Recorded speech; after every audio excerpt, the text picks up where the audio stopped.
Hey there, saltwater angler, and welcome to the Lower Chesapeake Bay Fishing Report, bringing you the current fishing report, whether it's good, bad, or ugly. Now let's take a moment and learn who's making this show possible, and then we'll jump into the reports. It's time we talked about catching some serious savings. Imagine harnessing the power of the sun to cut your energy bills and having a roof that's built to last. Convert Solar and Roofing specializes in top-notch solar installations and durable roofing solutions that stand up to the toughest elements. Their solar panels are designed to maximize efficiency, and their roofs are built with premium materials to ensure long-lasting protection. Whether you're out on the water or at home, their expert team ensures you're covered. As fellow anglers in the Lower Chesapeake Bay, the team at Convert Solar and Roofing cares about both sustainable living and sustainable fishing. So reel in those savings today and visit www.convert-solar.com or call 757-44-SOLAR. Make your energy and roof as reliable as your favorite fishing lure. Call Convert Solar and Roofing today. Listen up. AFTCO has a promotional gift for all Great Days Outdoors Podcast Network listeners. They're now offering a camo sunglasses cleaner cloth with any purchase of AFTCO products. For those cold, wet, or windy days, I especially enjoy my weatherproof fabric barricade jacket, as well as my Helm insulated fishing gloves. All you got to do to get your coupon code is text LCBFR to 779-345-2918. You'll get subscribed to our email list, and we'll send you the promo code via email. Brr, it is cold outside. If you live anywhere in the Middle Atlantic and you're listening, whether that's, Northern Virginia, Richmond, all the way down through Virginia Beach, the Outer Banks, you've probably got snow on the ground and it's probably in the low 20s. I came outside yesterday morning to find my pool pump completely exploded and an icicle forest had been formed from a couple hours of water spraying. So this cold is getting very real. In fact, I was at dinner the other night with a buddy of mine, Christian Maldwin, who's the son of Captain Matt Maldwin of the Click Through, who we've interviewed before. Christian is out of Pensacola Beach, Florida. He runs a 39-foot venture and does some cool fishing trips down there. So if you're ever down there, check him out, or also check out Captain Matt Maldwin with his new tiki boat adventures that they've got going on. At any rate, it was funny to be at dinner, and we started to see snow coming down, and then next thing you know, he's getting pictures sent to him from Pensacola Beach where there's 6 and 7 inches of snow forming. So quite the wild ride for us in the Middle Atlantic and Southeast region of the United States right now to see these incredibly cold temperatures and all of the snow coming down. So it certainly has an impact on the fishing. One thing that we just saw happen, North Carolina changed or posted some changes to regulations for spotted sea trout, speckled trout, because these temperatures kill so many of those fish, and so they have to, adjust quickly and make those changes to protect the species. So always interesting to watch these freezes happen and watch how everyone has to respond. But one thing is holding true, and that is folks out of Virginia Beach and Lower Chesapeake Bay are still targeting and going after bluefin tuna. We've learned a lot over the past couple of weeks, talking to Tom Hilton with Hilton's Real-Time Navigator, well as some of the mates, getting inside of their minds and understanding, what goes into preparing for bluefin tuna. And it's been really cool to see what's happened over the last, month and a half to 2 months as the bluefin tuna population has kind of lingered here off of our coast. And if you're a recreational angler like me, it's kind of like the trip of a lifetime to get a chance to go out there and go after one. But the learning curve is steep. So anyways, this next conversation, we're going to talk to a local captain who we've talked to on the show before. He is an accomplished spear fisherman, but he also really, really wants to go after and catch a bluefin tuna. And he's been tuning in and listening to some of the captain's talk. He's been gathering his tips and tricks. And then I'm going to call this episode The Little Boat That Could, because he took his little boat and he went out there on a weather window day and got it done. So we're going to learn how he got it done, what he deployed, how he did it. And hopefully this serves as some inspiration for guys like you and me who maybe want to go out there before this run is over and give it a shot. Of course, big disclaimer. Number one, pick a good weather day. Number two, make sure you have all of your safety gear and then some ready for any sort of a scenario, because safety is priority. But with that said, let's hear a word from some of our sponsors, and then we're going to jump into this conversation and learn about the little boat that could.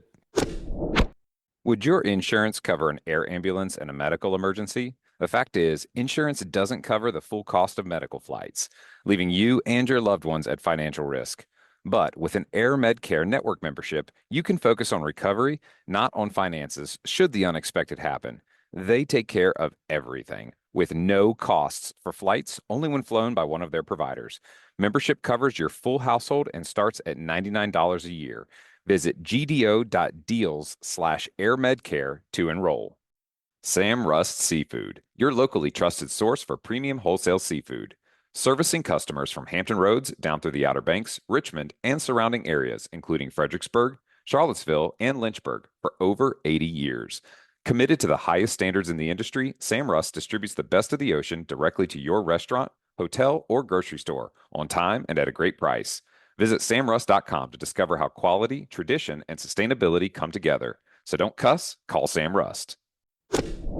Hi guys, we've had this gentleman on the show a few times. He's kind of like my like when I think of somebody that is a fisherman who's also kind of like a modern day Christopher Columbus, if you will. This is the guy that comes to mind. Like if there's a challenge, he's going to go out and do it. We've talked to him before about, spearfishing all over the world, cobia spearfishing in the Chesapeake Bay, and more recently, the what if in the future we could spearfish bluefin tuna. But anyways, Captain Michael Hosang, Fishing for Mortgages. Welcome back to the show, man. How you been? Very good, very good. Appreciate you having me. Yeah, man, absolutely. Obviously, the reason we're talking is because you went out there. I'm calling it the little boat that could, man. Just like charged it and hooked up on a bluefin tuna. I want to hear everything. But before you tell me the story of how you hooked up, tell our listeners about the size of your boat. Yeah, so it's a 24-foot sea hunt.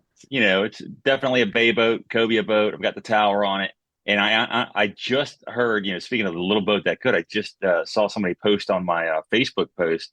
They made a comment that I guess a 16-foot skiff or maybe an 18-foot skiff recently went out and got one, maybe like a couple of weeks ago. Oh my gosh. So I'm trying to get information on that because that is a true send. I was Yeah. like, man, I thought I was the smallest boat out there, but somebody else got me beat. That is very, but I mean, still, 24-foot boat, you went close to what, 30, 35 miles total out of Lynnhaven. No, I'm out of Morning Star Marina out by Little Creek. So I So think it's even a further. 38 mile run. Goodness gracious, man. And so what did you have on board in terms of like your rods and reels? I mean, a lot of these guys are out there with these 130s, these huge, winches. What would you guys have? Yeah, so a buddy of mine has 280s that he let me borrow, and he came on the boat with me last year when we hooked up, like maybe 3 or 4 miles off of Cape Henry. Hmm. And that one was easily a 500 to 600 pound fish, and we fought that for 2 and some change hours. So getting that fish to the boat was awesome. But jumbo season was out, so of course I couldn't bring a fish home, and all I got was some pictures. And then of course it's like a half an hour of getting that fish back to swimmability Yep. and sending them off to fight for another day. But because yeah, it was I thought it was going to end up dying, but it came back to life and felt like it cracked the hull of my boat when it gave a couple of tail whacks onto the boat and then just disappeared off into the green. Oh my gosh, that's incredible. So you had 280s on board. 280s, and then I had two 450-year-old senators. You talking about the old school pin senators that like kind of look Yeah. plasticky, like they're almost like kids' toys. Oh yeah, yeah. And there's like, I mean, it's I got them used.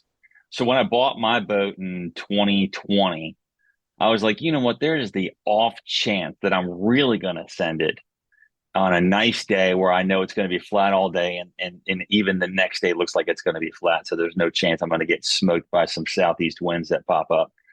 But I was like, on the very, very off chance that I'm going to send it one day and just go over out for some wahoo, let me look around for some old reels that I have no idea what I'm doing with because I don't troll and So I'm you snag literally a those. cobia. Yeah, so I went to Atlantic Bait and Tackle, and a good buddy of mine, old school guy. A lot of people on here probably know who he is. Wayne Seymour. Hmm. He's a pro trout fisherman. Yep. He knows all the spots. Oh He yeah. crushes it in Rudy Inlet on a annual basis. But I was like, dude, what do you got that I can get like on the super cheap that I'll hardly ever use? Pen He's like, senators. dude, he's like, I'll give you these for dirt, dude. He's like, give me a bag of dirt and you can walk out with Oh these. my gosh. So yeah, so that's that. I've had those for 4 years, just sitting collecting dust, and now the tuna have come, and I was like, well, you know what? These will be my backup rods. I'll put the 280s out and see what happens. So yeah, so let's talk through the spread. So you had the 280s out, Yeah. and then what actually happened? Like, what were you guys trolling? How fast were you trolling? How far back were your lures? Like, just talk me through your setup. Yeah, so I actually called Billy because of his his post a couple of weeks ago where he got a used a DTX minnow, and I Uh-huh. have DTX minnows, but nothing ever hit them. Right. So I gave him a call. I was like, yeah, I'm using these minnows, but nothing's nailing them. And every time I turn around, you're catching a fish with them. I'm like, I don't know what I'm doing wrong. I was like, yeah, I'm doing about 4.5, 5 knots. He's like, dude, send them back to 150 and then crank them forward as hard as you can to about 100 to drive them down deep. Oh, okay. And that's for sure. I wasn't doing that. I'm just sending them to the back and driving the boat. Oh, so you actually have to crank them down in order to. It's like once they dive down deeper because of your cranking, do they then stay at that depth as long And as they you keep stay your at that speed? depth. Oh, interesting. Okay. Yeah, so that's what I had on the 280s. I had the, and I don't know why, but I'm probably just sheer laziness, and also I hate being in the cold, and Right. I hate having cold hands. Yeah, I'm with you there. Like, I mean, if there was a presidential platform that I could run on to have winter abolished, that would be my platform. But yeah, so Uh, at the same time, no that's funny. winter, no bluefin season. You know what I mean? So True. you take Without the it, good, you yeah, take the good with the bad. exactly. And especially today, whatever it is here, almost the middle of what is it, January January, 21st. yeah, It's end of so January cold almost. outside. It is so Oh, cold outside. All right, so you drove the two DTX minnows down, and that was all you had in your spread was just the two DTX minnows? yeah, that's what I was getting at, man. I hate cold hands, so I don't even bother with any sort of like ballyhoos and I actually know how to rig them pretty well. Right. Because anytime I've ever been charter fishing, I don't like to just sit back and let the mate just do everything for me. Right. You want to be I gotta involved. be all up in his grill, and Yeah.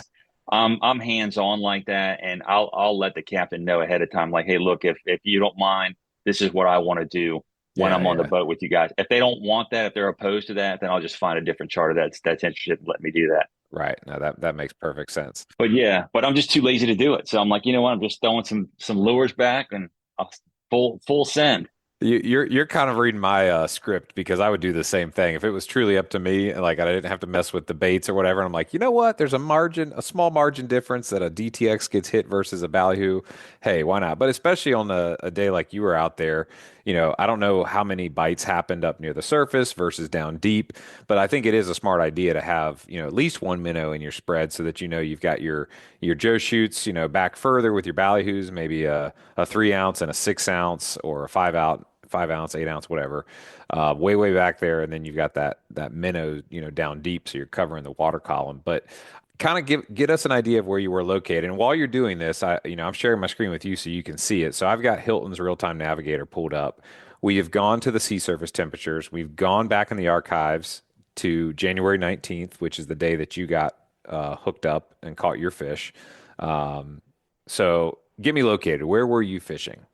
Yeah, I wasn't too far south of the windmills, kind of where everybody else was. I saw probably five or six other boats kind of tooling around out there with me, Yeah. or more really me with them because I didn't even get out there until like 10:30 because of the Okay. fog. I got up at 5 o'clock in the morning, looked outside. I couldn't even see the bushes in my backyard. So I was like, man, always something. Yep.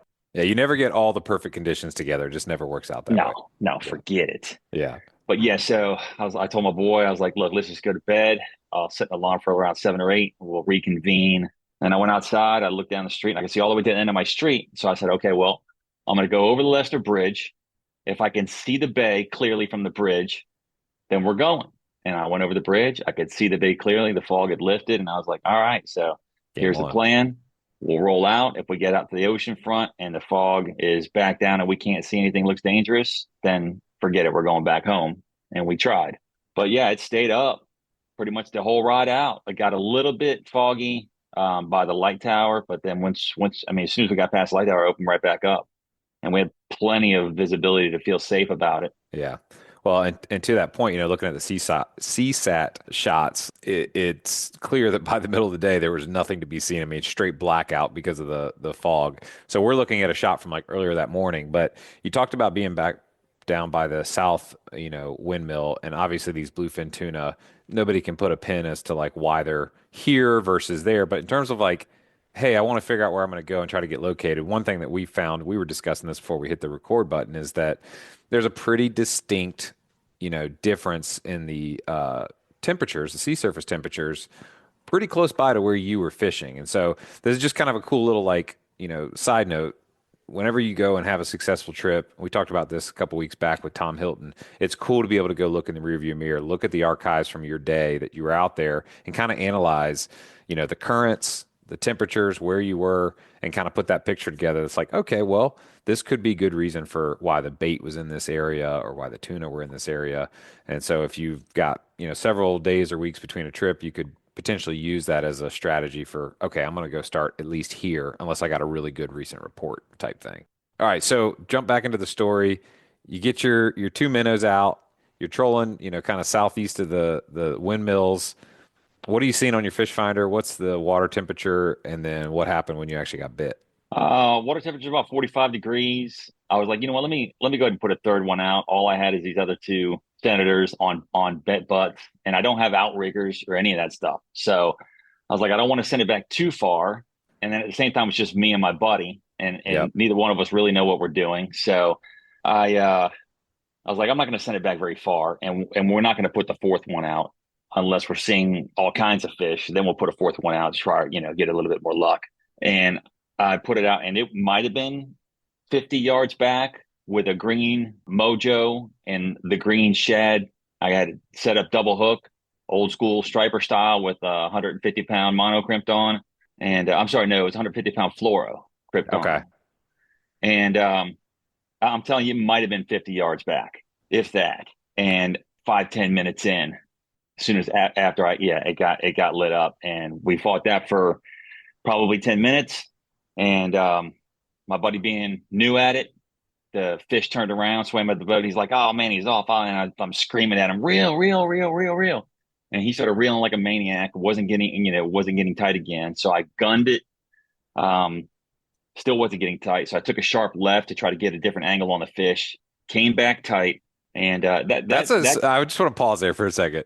That's a terrible feeling because I've felt that. Like when that line yeah, goes slack and you have no indication whether that fish is there or not. You don't know if he's off or if he's swimming at you. It's a terrible 10 or 15 seconds or less until you get tight again. So like for sure. when you're screaming at him and gunning it, like what's going through your mind? Do you think the fish is still there or were you just I like, personally thought the fish was still there because I got double hooks.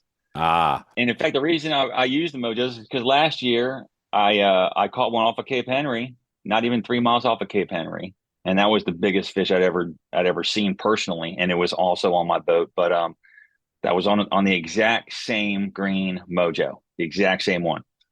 And so I figured, you know what, throw mojo back there, see what happens. But yeah, yeah, yeah, and that also, you look at it, small boat, center console, you've got yeah, some serious maneuverability to help you out. true. Yeah, Because when I took that left turn, gave it a different angle, it came tight pretty much right away. yeah. But sadly, the hook came loose, and after about a No. minute or two of that, bye fish. Ugh, that's such a tough feeling. Do you have any idea or indication how big that fish was? And was that on one of the 80 wides or the Senators? No, no, both on the same mojo, both on it was. So I went 1 for 2 on that mojo and on that senator. But Oh, you gotta love it. that first was a really really big fish because I mean the line was just screaming off, and I was like, oh my goodness, this is bad news.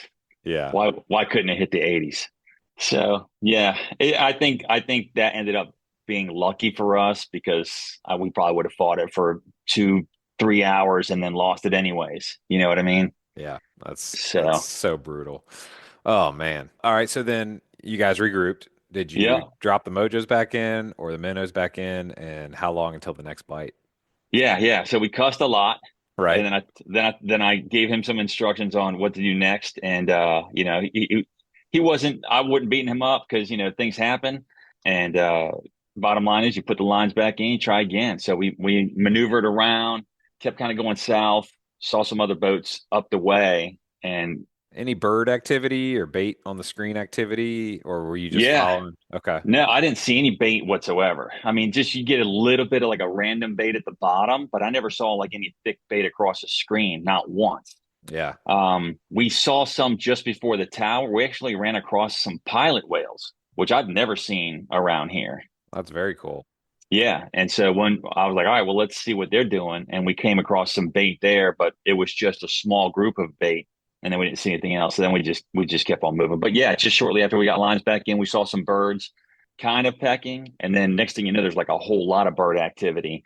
And we just saw it was flat calm. So we saw tunas just rolling everywhere, Yeah. just off about 40 feet from the boat. So I did everything I could do to try to position the lines to go through them. But by the time I got lines kind of near where they were already, too far away. We tried to circle back, but by that time the birds were sat back down and not pecking. We didn't see anything else rolling, and that happened twice.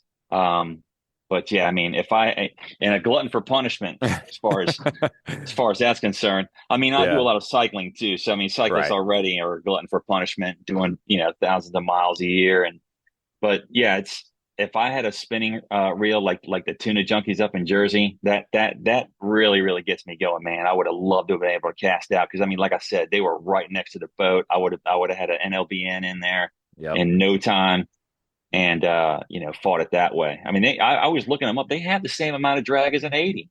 Really? Yeah, they have 40 to 44 on the Saragosas. And there's another one.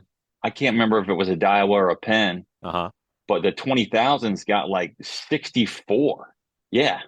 Wow. Yeah, they have serious drag on those things. You put that thing with a heavyweight. I mean, you see these guys, the tuna junkies, man, watch them up in Jersey. They got a YouTube channel. That's the only thing they fish with. They run and gun, they find the schools they cast out. If nothing bites, they go find another school they cast out and they just do it over and over until they get smoked. And sometimes they'll catch 10 a day. Dang. That's Yeah. incredible. Yeah. That's incredible. So, okay, so you're seeing a little bit, but you're a little bit of bait, but not much. You're seeing some pilot whales. So you kind of knew like, okay, there's some life around. Oh yeah, and yeah, the radio chatter. I talked to a couple of guys. Clint from what boat does Clint run? Clint Lassard. Yeah, Yeah, that's oh shoot. I want to say show enough. yeah, correct. I think so. So he was the first to get a fish in the boat, from what I was hearing, Uh-huh. and also from what I was hearing, everybody else had hooked up and pulled off just like we did. Mm, So I think it was a day for the pull-offs, and then I found out later that my buddy Todd was on somebody's boat that ended up catching one like around 1 o'clock just south of where I was. okay. And I think most of the other boats had pull-offs. And so I was like, man, shoot. So there's fish around for sure. I knew there's plenty of chatter of hookups. So I was like, all right, well, we're not seeing anything here. We haven't gotten any bites. We're not seeing any birds. So I busted a U-turn and went right back to the X that I marked where we got hit in the first place. And the second that we got to the X, we got hit again. And then then the That's fight was on. crazy.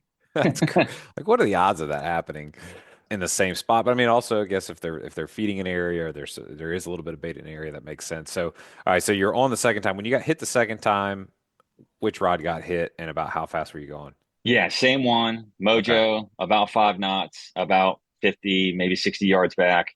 That's interesting. That's not very far back in contrast to what, a lot of guys have been getting hit on the long riggers with those Joe shoots, like 300, 325 yards back. So 50, Yeah, because 60 I'm yards back. paranoid because, I'm not putting off a huge wake. So I figure if they're here, it's not going to be like there's a 40-foot sport fish worth of disturbance that they have to deal with. True. Good point. Yeah.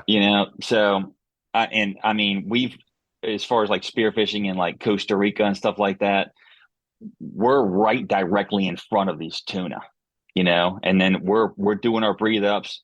We get in front of the tuna. They yell dive. We jump. We literally fall over the side of the boat and dive straight down. And there's tuna everywhere. Oh, wow.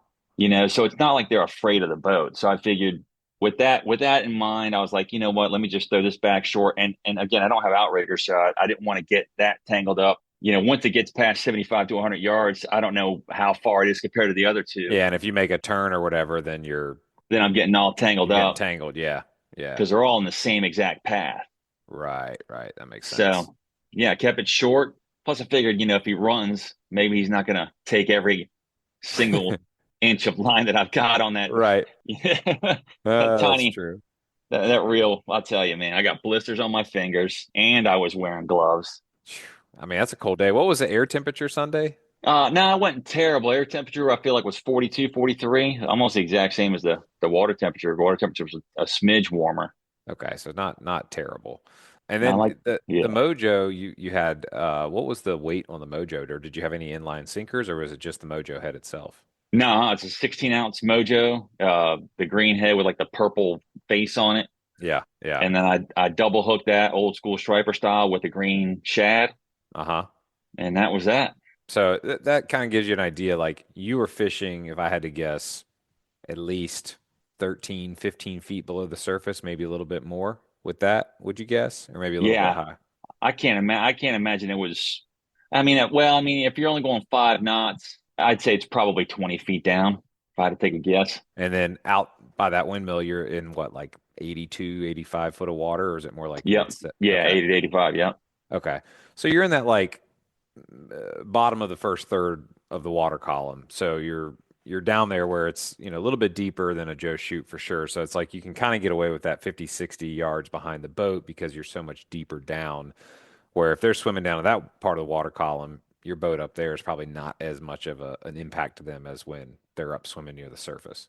Yeah, for sure. And I probably would have gone with a heavier one if the water wasn't clean, but it was pretty water. So I felt like, if they're at 60 feet, they're going to see it. Yeah, yeah, that makes And sense. that shad moves a lot. That tail moves and vibrates a lot. Oh So yeah, tons of it's like a giant diesel yeah, minnow, like a trout lure almost that wiggles back and forth. So you guys got that bite, and this is the one that stayed buttoned up, correct? yeah, correct. Nice.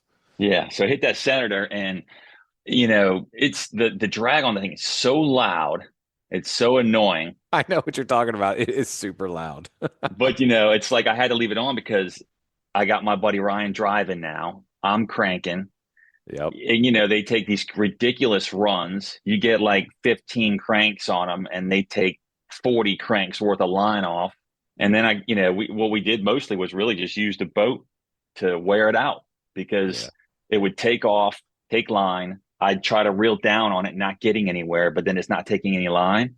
Yep. So we just kept the boat in gear. And anytime it tried to go left or right, we would just angle the boat to just keep it 45 degrees off the back corner. Yep.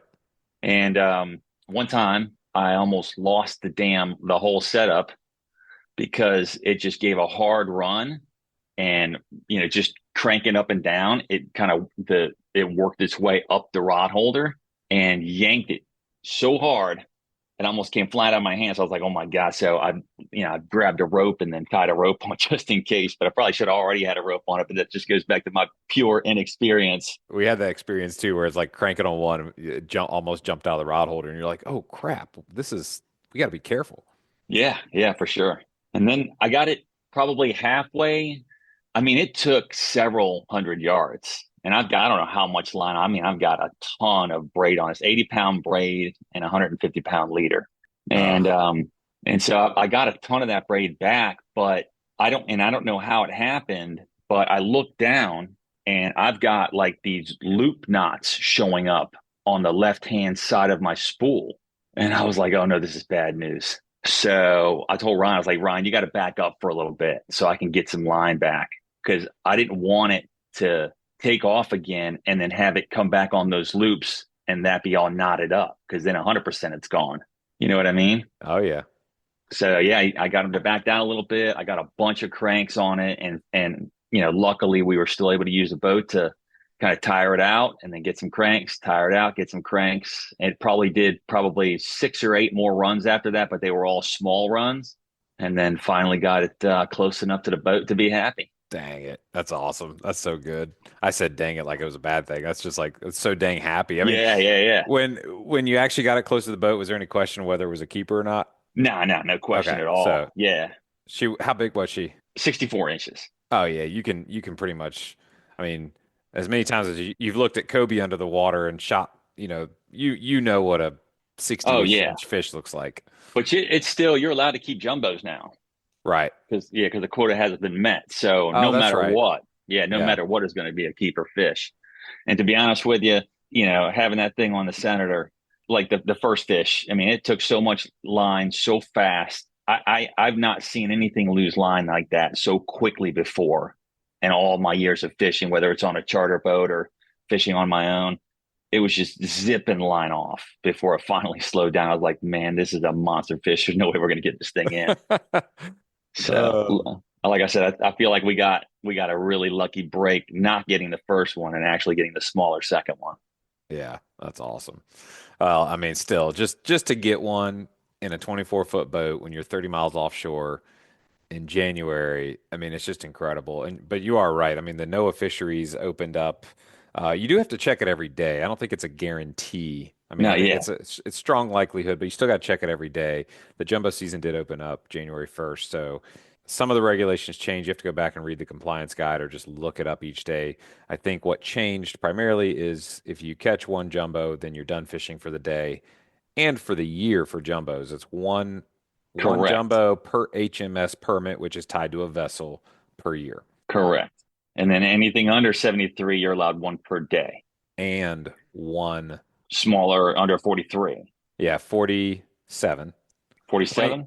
It's for, yeah, 20, 47, 73. yeah, 27 inches to 47 inches would be your under, where previous to January 1st, you could actually technically recreationally keep two of those and one between 47 and 73.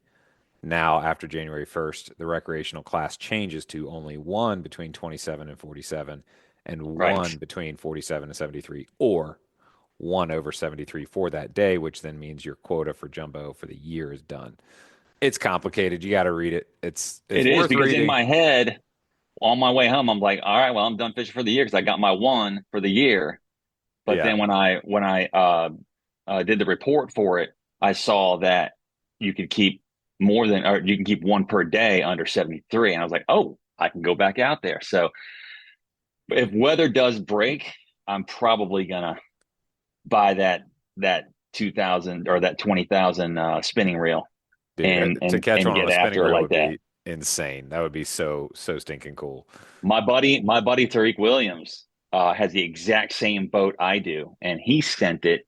He had three to the boat, but his gaff guy botched the gaff job and he lost him. But he fought him on a, I think, 14,000 class spinning reel Yeah, that's and awesome. got him to the boat. But yeah, I think maybe one broke off, and then the first two, the gaff job got messed up. I think he hit the line with the gaffer, and it's you go out, you try, you learn, and it is what it is. The pains, the learning pains, if you will, the growing pains of fishing.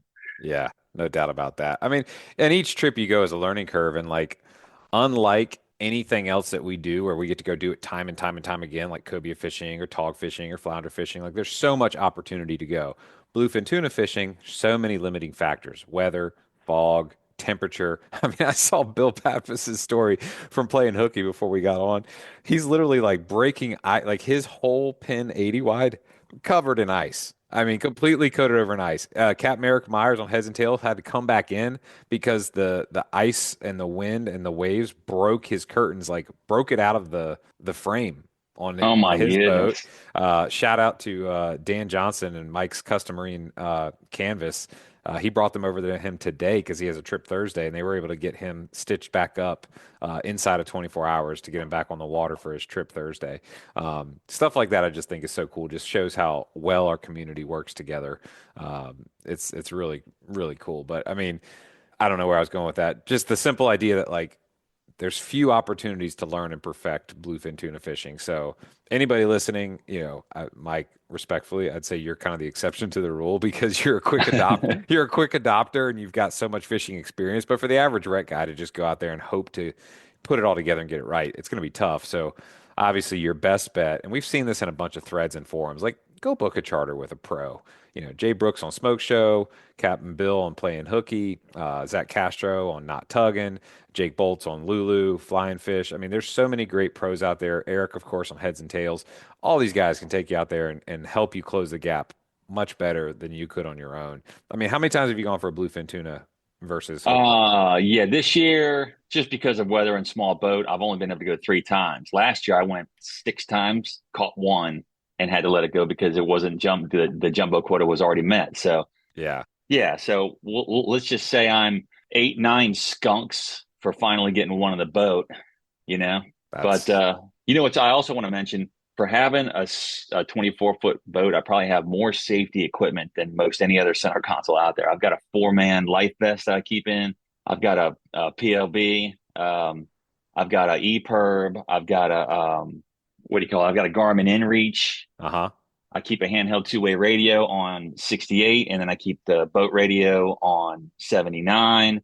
So, and of course, I've got all the Coast Guard, required equipment up there. You are prepared.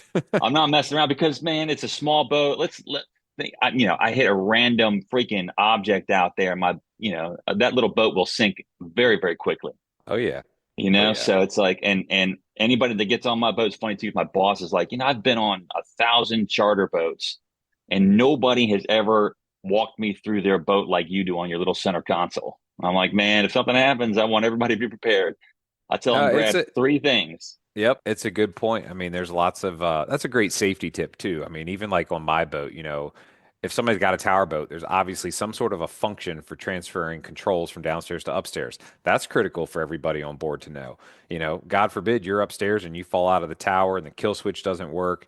What are they going to Yeah, do? The yeah, boat's in gear, the boat's turning, but the controls are upstairs. So, understanding where like the emergency equipment is, that's all critical for everybody on board to know. And again, I think you being a diver, there's a much more what's the word? Present threat level in what you're doing because you're always like kind of in a life-threatening situation. So I think you've got like thinking things through a little bit more top of mind than the average like, wreck boat fisherman. It's just like, I leave the dock, I come back, everything's honky-dory, nothing ever goes wrong. The threat level's a little lower, so to speak. But going back to that hookup and then getting the fish on board, if you could go back and run that trip back through in your head, is there anything that you would do different that you think could have maybe improved the hookup ratio or and it helped keep that first one buttoned up? I mean, any lessons learned? yeah. I mean, definitely the lesson learned would be don't think the fish is off just because the line goes flat because those things they turn around, they're swimming a lot faster than 5 knots. You Yeah. know, Yeah. And yeah, that thing turned around. Lesson learned for me, but more for Ryan because he was brand new at it. I don't think he's ever reeled in a giant tuna like that, and he wasn't prepared for it to turn around. And so when he said, "Oh man, I think it's off," I'm screaming at him, "Reel like a maniac! Reel like a maniac!" And I just freaking slammed the boat into gear and told him, "Hang on." Yeah, here we go. Here we go. Well, I also want to just, segue because obviously you do a ton of fishing, but your boat's name is Fishing for Mortgages. I think if you go look at any boat in the Lynnhaven or Little Creek anywhere, you're going to probably find a Fishing for Mortgages 5-gallon bucket that you've made at some point. Yes, sir. Can you give us a little like market update? Anybody that's listening that's like, man, I'm considering, either a refi or buying a home or I'm making plans for next year. Like where's the market at now? Obviously, we just had a big change in government yesterday. How is that going to impact rates? Any tips? What's going on? Rates, even though the Fed has dropped the rate, that doesn't translate directly to mortgages. So it primarily hits home equity lines, credit cards, car loans, things like that. The mortgage interest rates are based primarily on the 10-year bond. So when there's movement there, you'll start to see movement in the interest rates. Okay. But sadly, the rates have gone up over the last couple of months. We get a little bit of dip and then we go up 2 or 3 days and then a little bit of dip and then up. So we're still in the sixes, which is great. Yeah. Depending on what you're buying, you could creep into the sevens. And then of course we've got the niche programs like bank statement programs for self-employed. And we've also got what's called the DSCR cash flow loan option for investors who are just using the cash flow from the house that they're buying, Hmm. that rental income from the house that they're buying. That's all that's used for the income.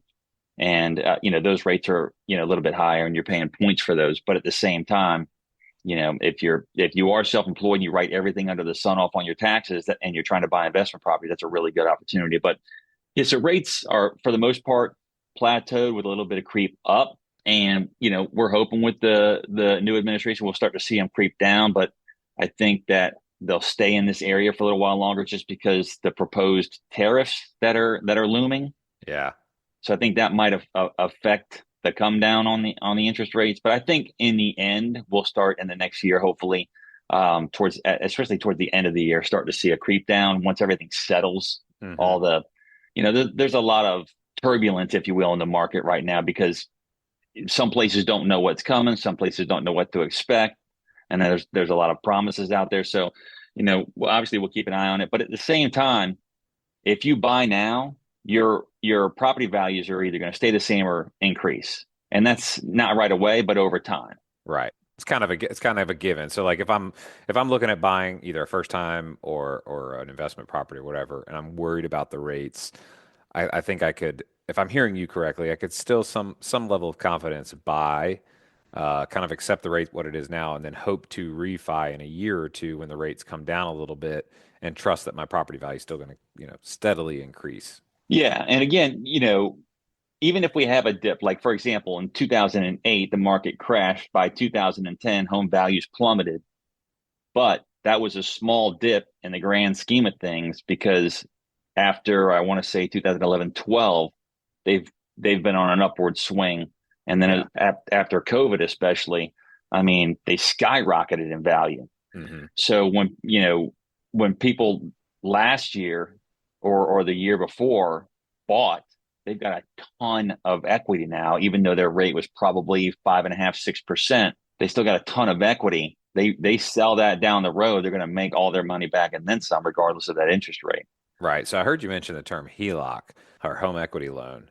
Yeah. So what I'm hearing you say is that if somebody's out there about to buy that $100,000 boat and they've got one of those homes that they bought in 2015 that's doubled in value, That's right. if the rate of the home equity that's currently been driven down a little bit is better than the rate on a 15-year note for a boat, just go out and do the 2-year draw 15-year, payback home equity loan and get your boat that way on 6% and you're golden. That's right. You call up fishing for mortgages. I love it. Well, thank you for that quick little sidebar. I know this is a fishing report, but most of us who fish, we own our boats or want to own a boat or own a home, want to own a home. So it's definitely helpful to just get to hear that from somebody that's one of us, say it in a way that we can understand. But Mike, thanks for being on the show, man. Always a pleasure talking with you and hearing your adventures and stories of the little boat that could, man. Yeah, appreciate it. Hey, just one quick note. And obviously, no home looks good without a boat. Agreed. You know, but I'm going to be at the boat show. Speaking of boats, at the next weekend at the Virginia Beach Convention Center. Oh, that's right. Yeah. Yeah, so I'll be in booth, and I want to say it's going to be booth 49. Hmm. And I've got black buckets with red, white, and blue American flag dockline rope handles. I have Beautiful. limited supplies. I'll have 50 each day of the 3 days that I'll be there. And so if anybody wants to come by, I'll have some. Free bucket? Yeah, they get a free bucket, but they got to do something for it. They got to either show me that they're already following me on Instagram and they have to follow my business Facebook page. I love it. So those are the only two things you got to do to get a free bucket while supplies last. And then I'll also have a couple of really cool spearfishing pictures up there that I've got on metal print, and I'll have some spear guns there as well to kind of talk spearfishing with people that want to learn about it, That's and awesome. yeah, give a little bit of info about local bay spearfishing.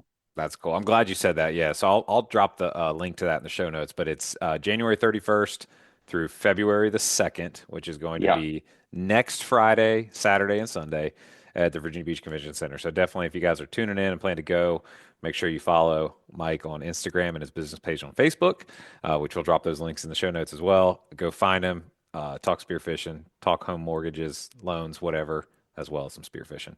that's right, and get your free bucket. That's right. Awesome. Thanks, Captain Mike. I'm gonna call you Captain because you are a captain. When you talk about all that safety gear, Hey man, you're more of a captain than half of us when it let's comes go. to safety equipment. But man, thanks for being on the show. Always a pleasure. All right, brother, take it All right, easy. all right. Y'all stick around for a word from our sponsors. We'll be back with you real soon. Pure Flat Slick Lures are tried, true, and guide approved. Slick lures catch big speckled trout, redfish, flounder, and more. You can cast them a mile, and they produce a highly erratic bait fish imitation with a twitching retrieve. The tournament winning slick has helped many anglers set personal best records. Whether you're fishing the OG slick, the smaller profile slick junior, or the versatile little slick, one is sure to find that unforgettable thump we're all after. Visit your local tackle retailer or pureflats.com for your favorite color and rigging combination. Go sling some slicks today. You can't catch them on the sofa.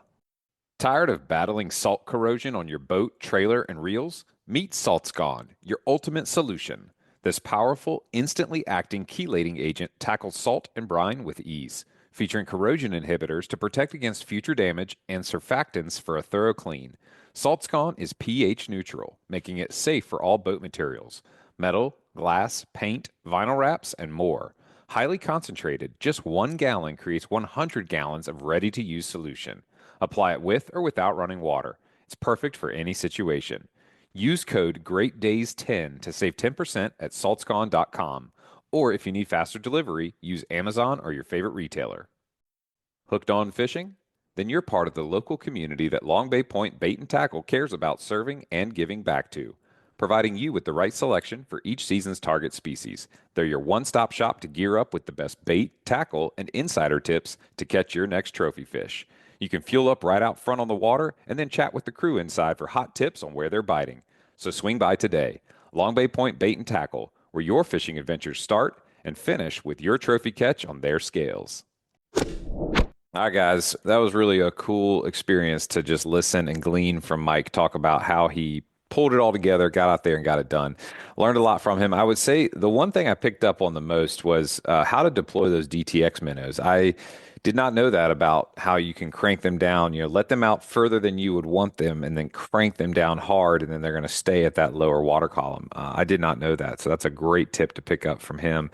And another thing that I saw some folks posting about, I think it was maybe Captain Doug on Speechless or somebody else, the importance of investing in a high quality chafe guard material. So some of those cheaper chafe guard materials, they really don't protect much. I've seen some folks with some that they pulled in and then they pulled the chafe guard off and they show that, man, we were really close to losing that fish. And so I think Fathom Offshore has a really high quality product.